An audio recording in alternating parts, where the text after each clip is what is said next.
வணக்கம். எல்லாருக்குமே எல்லாமே தெரியும்.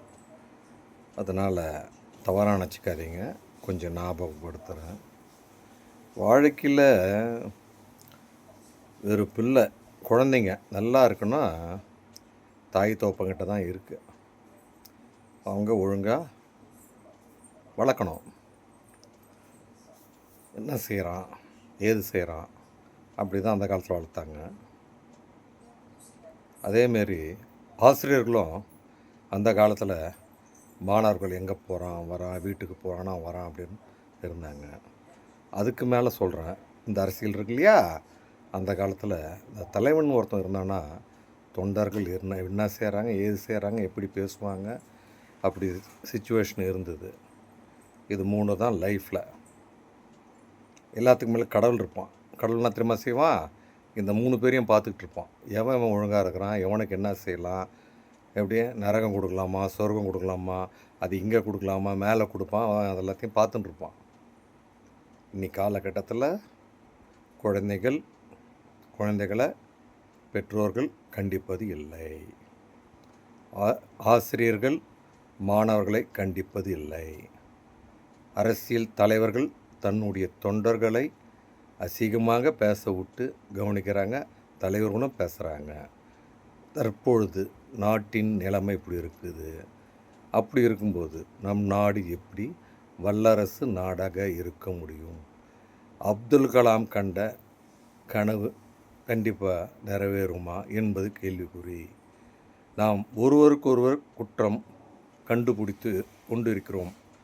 அனைவருமே குற்றவாளிகள் தான். நாம் அனைவருமே குற்றவாளிகள் தான். நாம் என்ன தவறு செய்யாத போல் மற்றவங்கள குற்றம் கண்டுபிடிக்கிறோம். அது ரொம்ப தவறு.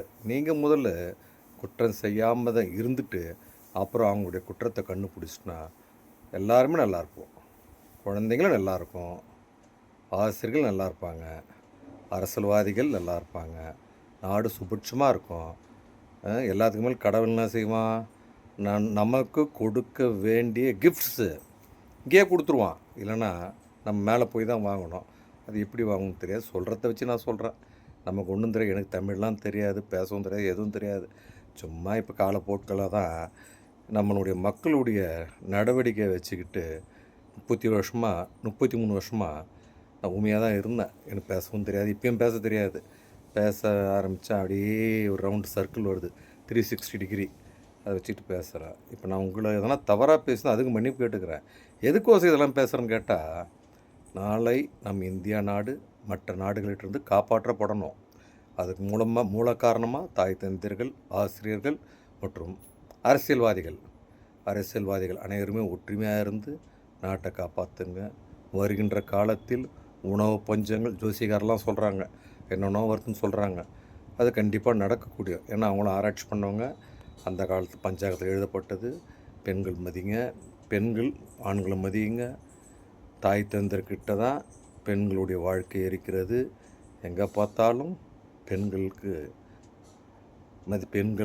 யாரையும் மதிக்கிறதுன்னு சொல்கிறாங்க. அது எவ்வளோ தூரம் தெரியல. அனைவருமே ஒருத்தவங்க மதித்து வாழ்க்கையை சந்தோஷமாக கிடைச்ச வாழ்க்கையை சந்தோஷமாக இருங்க. இன்றைக்கி ஈரானில் பாருங்கள், அமெரிக்காக்காரன் அடிக்கிறான், எவ்வளோ பேர் பாதிக்கப்படுறாங்க. நம்ம எவ்வளோ சந்தோஷமாக இருக்கிறோம்.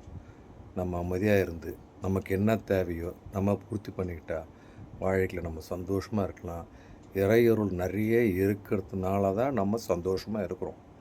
அனைவருமே இறைவனிடம் வேண்டுவோம். உலகம் அமைதியாக இருக்க நாம் எல்லாம் வல்ல இறைவனை வேண்டிக் கொள்வோம். வணக்கம், நன்றி.